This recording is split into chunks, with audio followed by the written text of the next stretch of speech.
இடம்பொருள் நேயர்களுக்கு வணக்கம். ஸோ இன்னைக்கு பார்த்தீங்க அப்படின்னா சிறகடிக்காசை சீரியல்லாம் பார்க்கும் பொழுதே நமக்கு அவ்வளோ கோபம் வந்தது. காரணம் முத்துவோ மீனாவோ பார்த்தீங்க அப்படின்னா மோசமானவங்க கிடையாது. அவங்க ரெண்டு பேர்ட்டையுமே ஒரு கெட்ட குணங்கிறது பெருசாக இருந்ததே கிடையாது. சில சமயங்களில் நான் ஒன்று செஞ்சால் திருப்பி கொடுப்பேங்கிற மாதிரி இருப்பாங்களே தவிர அந்த ஆக்ஷனுக்கு ரியாக்ஷன் இருப்பாங்களே தவிர அதை தவிர அவங்கள்ட்ட அந்த வன்மம் அப்படிங்கிற விஷயம் இருந்ததே இல்லை.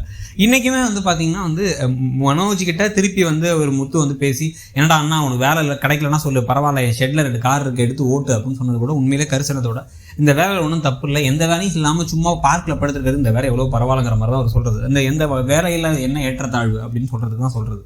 ஆனால் அந்த இடத்துலையும் பார்த்தீங்க அப்படின்னா மனோஜ் அப்படியே அஃபண்ட் ஆகிட்டார். இந்த பக்கம் ரோஹிணி கோபமாக வராங்க. இது எல்லாத்தையும் தாண்டி விஜயா அப்படியே அவனுக்கு வீடு தேடி கொடுப்பாங்கடா அவன் படித்த படிப்புக்கு அப்படின்னு எதையோ உளறிட்டு இருக்கும் போது இந்த அண்ணாமலைன்னு ஒருத்தர் இன்றைக்குமே பார்த்தீங்கன்னா நம்மளை ரொம்ப இரிட்டேட் பண்ணுற மாதிரி தான் நம்ம நடந்துக்கிட்டாருன்னு வச்சுக்கோங்களேன். அதாவது ஒரு ஃபஸ்ட் டைம் மனோஜை பற்றி உண்மையை சொன்னதுக்கும் அதுக்கும் பார்த்தீங்க அப்படின்னா மனோஜை ஒரே ஒரு வார்த்தை தான், மொத்தமே ஒரு வார்த்தை சொன்னார், நல்லா வேலை தேடிக்கப்பா அப்படின்ட்டார். ஒரு சென்டென்ஸ் மட்டும் சொல்லிட்டார்.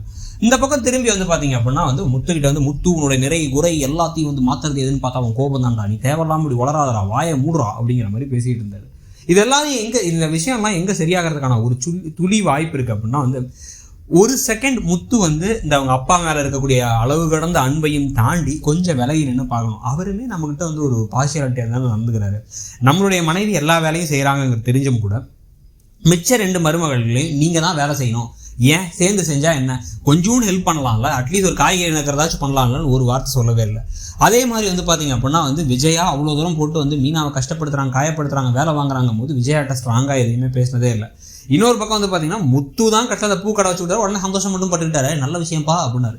அதை பண்ணணும்னோ இல்லை அவங்களுக்கு ஏதாச்சும் ஒரு வேலைக்கு நீ போமா அப்படின்னு ஒரு மோட்டிவேஷனையும் கொடுத்ததில்லை. சும்மா அவர் பேசாமல் உட்காந்துருப்பாரு, நமக்கு எதுவும் பிரச்சனை வராத வரைக்கும் பிரச்சனை இல்லை. ஆனால் விஜயா மனசு கஷ்டப்படுத்தக்கூடாதுன்னு விஜயாவுக்காக நிற்பாரே தவிர வேறு எதையும் பண்ணுறது இல்லைன்னு வச்சுக்கோங்க.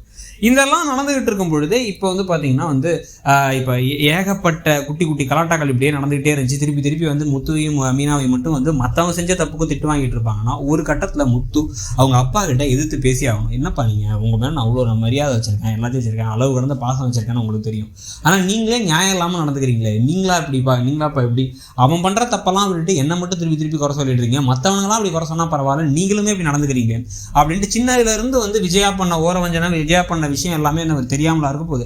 இப்படி பார்க்காத விஜயான்ட்டு அதுக்கான எந்த ஒரு ஆக்ஷனையும் அவர் எடுக்கிறது இல்லை, இந்த வெளில படுத்தது தவிர. ஸோ இதை பற்றி உங்களுடைய கருத்து என்ன? இந்த இடத்துல கொஞ்சமாச்சும் முத்து அண்ணாமலை கிட்ட கோவப்படணும்னு நீங்களும் நினைக்கிறீங்களாங்கிறத சொல்லுங்க. தேங்க்யூ. இடம்பொருள் நேயர்களுக்கு வணக்கம். ஸோ இன்னைக்கு பார்த்தீங்க அப்படின்னா